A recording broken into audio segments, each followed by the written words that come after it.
Welcome to the Holiday Podcast, where we usually sit over some homemade challah on Friday afternoons here at my dining room table. I'm your host, Tammy, priest, a Jewish follower of Jesus, and even though homemade challah didn't happen today, it's good to be with you this week as we take another look at the intersection of the old and the new. So I'm going to be really honest with you today. I'm always honest, so I guess I mean that I'm going to be really transparent. And hopefully some of what I share will resonate with you and encourage you also. So it's been a really hard week for me. Really difficult things kept piling up on us each day. And of course, this is on top of a year that's been really hard for all of us. And I generally keep things pretty compartmentalized, but this week everything is kind of swirled together and it feels like I've been trying to walk through quicksand a bit. And I'm guessing that some of you, probably most of you, know what that feels like, whether it's been for a short time or a long season. But anyway, I started thinking about Exodus 14:14. So when I first started following Jesus, Exodus 14:14 kind of bubbled up for my Jewish childhood, and it really helped me and became my life preserver really at that time, because almost all of the foundational relationships in my life became contentious and fractured.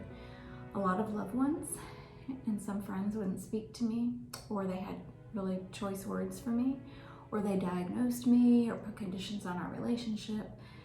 And so I clung to Exodus 14:14 for peace and hope and strength. And so I want to read this whole passage so that you have it in context. This is in Exodus. As they're fleeing. As Pharaoh approached, this is when Pharaoh decided that he did not want to let them go, so he comes after them. As Pharaoh approached, the Israelites looked up, and there were the Egyptians marching after them. They were terrified and cried out to the Lord. They said to Moses, "Was it because there were no graves in Egypt that you brought us to the desert to die? What have you done to us by bringing us out of Egypt? Didn't we say to you in Egypt, 'Leave us alone. Let us serve the Egyptians'? It would have been better for us to serve the Egyptians than to die in the desert." Moses answered the people, "Do not be afraid. Stand firm and you will see the deliverance the Lord will bring you today. The Egyptians you see today, you will never see again." And then here's verse 14. "The Lord will fight for you. You need only be still." Then the Lord said to Moses, "Why are you crying out to me? Tell the Israelites to move on. Raise your staff, stretch out your hand over the sea to divide the water so that the Israelites can go through the sea on dry ground. I will harden the hearts of the Egyptians so that they will go in after them, and I will gain glory through Pharaoh and all his army, through his chariots and his horsemen. The Egyptians will know that I am the Lord when I gain glory through the Pharaoh, his chariots, and his horsemen." Then the angel of God, who had been traveling in front of Israel's army, withdrew and went behind them. The pillar of the cloud also moved in and stood behind them, coming between the armies of Egypt and Israel. Throughout the night, the cloud brought darkness to the one side and light to the other side, so neither went near the other all night long. Then Moses stretched out his hand over the sea, and all that night the Lord drove the sea back with a strong east wind and turned it into dry land. The waters were divided, and the Israelites went through the sea on dry ground, with a wall of water on their right and on their left. And later on, the Egyptians realize what's happening, and they say, "Let's get away from the Israelites. The Lord is fighting for them against Egypt." And then the Lord said to Moses, "Stretch out your hand over the sea so that the waters may flow back." And the Israelites went through the sea on dry ground with a wall of water on their right and on their left. That day the Lord saved Israel from the hands of the Egyptians. The Lord will fight for you. You need only be still. So over the years, I've turned back to that verse a lot. I don't know about you, but lots of times it feels like there's a Pharaoh kind of bearing down on us, whether it's something physical or emotional or relational or some really hard circumstance. And sometimes it feels like we're standing between deep waters and a hard-hearted pursuer. And that's honestly how I felt this week.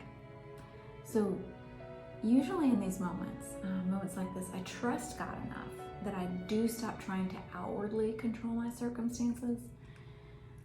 But the problem is my heart doesn't know what to do with the stillness. So even when I stand still and let God work or wait for him to work, my heart isn't still at all. At all.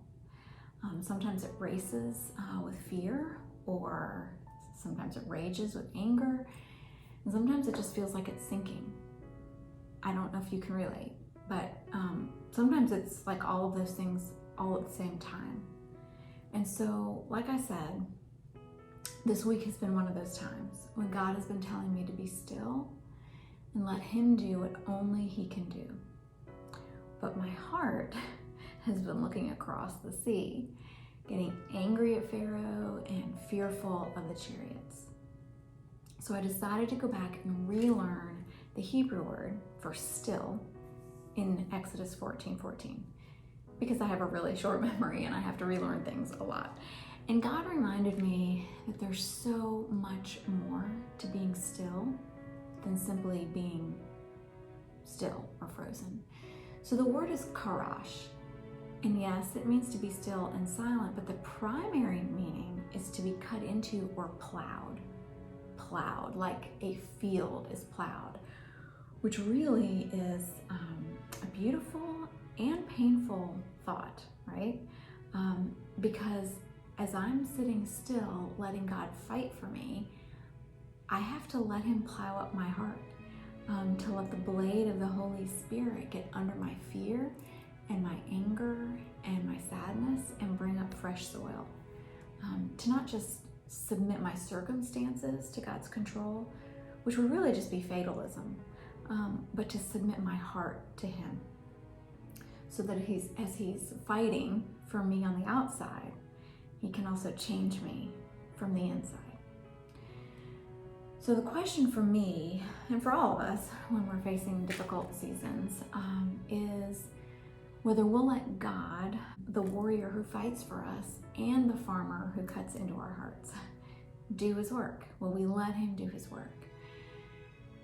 And so as we approach our Sabbath rest this week, I pray that we'll all be still, that we'll let him fight for us as only he can, but at the same time, letting him plow up the yuck and the hard soil in our hearts, so that ultimately something beautiful and lush will ultimately grow and flourish out of that soil. In Jesus' words, which I love, "Come to me, all you who labor and are heavy laden, and I will give you rest. Take my yoke upon you, for I'm gentle and lowly in heart, and you will find rest for your souls."